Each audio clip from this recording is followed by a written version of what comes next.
So, I'm making it easy for people. I'm trying to make it taste delicious.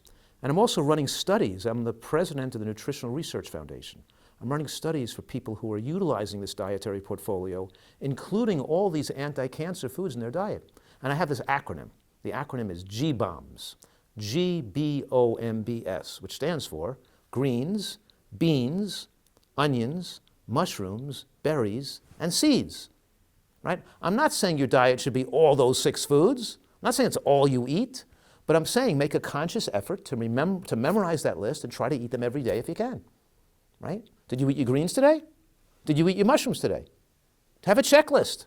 I ate my greens, I ate my mushrooms, I ate my flax seeds or chia seeds. I had some onions or scallions today. I had a big portion of green vegetables. I had some berries today. I had some wild blueberries, frozen wild blueberries in my oatmeal in the morning.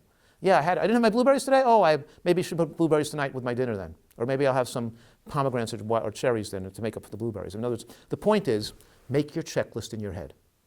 Because these foods, these GBOMBs, have been shown in scientific studies to have tremendous power to protect against cancer. Each one of these foods individually has medical studies that support its efficacy in preventing cancer. Take the lignans in seeds, for example, in flax seeds, chia seeds, those lignans. Studies show, it's a 10-year study done in women who have a diagnosis of breast cancer, followed for 10 years. Those who had some small amount of lignin in their diet compared to no lignin had a 71% decreased risk of death for breast cancer over that 10-year period. They already had cancer. Right? It's going to be less effective once you have cancer. You start early in life, it's going to be much more effective. But look how effective it was even when the person had cancer, when you expect to be no effectiveness. And you know how many lignans they were consuming on the average? 1/3 of a milligram. A teaspoon of ground flax seeds has 7 milligrams. They were having 1/20th of that, and they still showed a 71% reduction in cancer. What if they had a tablespoon a day, is what they're supposed to be having, and what they were supposed to be taking it before they started to get, when they got a diagnosis of cancer? Would have been even more protective. But you know what? But what if they didn't just have the flax seeds? What if they had the full GBOMBs in their diet? Because each one of these foods individually has been shown to protect against cancer by like 60 to 70%. So onions. Onions protect between 50 and 88%. Regular use of onion in almost every different cancer it protects against. Green vegetables, green cruciferous vegetables we're talking about, right? Beans have tremendous effects against cancer. They're full of inositol pentakis phosphate and other polyphenols that protect against cancer. You know, the dark red and black color of beans, those are particularly cancer-fighting foods. Women who eat beans regularly have a 50% low risk of breast cancer. Beans are linked to longevity in all the blue zones of the world where people have the most centenarians, where people are bean-eating populations. All populations, less meat, more vegetables and beans. The point I'm making right now is that the GBOMB acronym is something you should be aware of and be consuming those foods on a daily basis. They will save your life. And if you're interested, go to nutritionalresearch.org.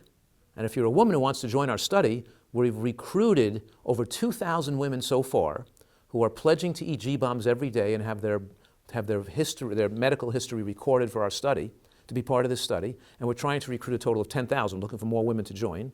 So if you're interested, go to nutritionalresearch.org and look and click on the link that says Nutritarian Women's Health Study. It's run out of my Nutritarian Research Office at Northern Arizona University in Flagstaff, Arizona. But because we do this through the internet and everything, so we don't have to live in Arizona to be part of the study. Any person residing in the United States can be part of the study. Any adult woman living in the United States. Why we're not doing men is because we're starting with women, because obviously we're limited by economic resources. Eventually we'll do a men's study as well.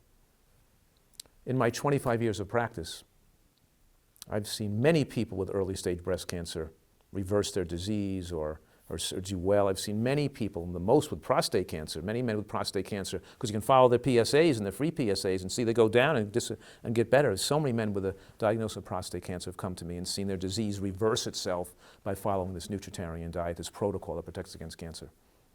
I've even seen people with advanced cancers after having chemotherapy or breast reduction. I've seen people now that have been surviving and doing well for 10, 15, and 20 years. I've seen one woman, for example, we know it's not likely. She had ovarian cancer that metastasized to her lung, 4 liters of fluid in her lung with a collapsed lung, had the fluid extracted, given 6 months to live. Chemotherapy may have helped somewhat, but now she's sound. Now it's 17 years later. She's in great health. The chance of her living 17 years later after that metastatic ovarian cancer, very, very slim. We know that the dietary, this nutritional excellence certainly helped her odds in succeeding this. So we're just looking at the tip of the iceberg. We don't really know for sure with enough numbers of people, but we know that this helps people, and the studies do show that the same diet that's protective against cancer does help survival and prevent recurrence in people who have a diagnosis of cancer. So, so healthcare, proper healthcare, this is not alternative medicine. This is where medicine should have gone. This is progressive medicine. This is correct medicine. This is where healthcare should be today. So it's almost insulting to call it an alternative. It's like we're giving people some like magic pills, because of course the alternative medicine movement so much is looking for gimmicks and tricks too, and have a remedy mentality. We'll give you this remedy that we'll give you this herbal product that'll get away your headaches or lower your blood pressure. It's the same thing, the same problem. We're not looking for I can give you a natural substance to make you feel, put you to sleep or to wake you up or to lower your blood pressure or raise your blood pressure, make your heartbeat slower, make your heartbeat faster. But we're still, the medicinal effect is the pharmacological effect is due to the toxicity of the natural substance. We're looking to live in a manner to avoid the need for medicinal substances because we've earned good health. We're not trying to cover things up by using medicines.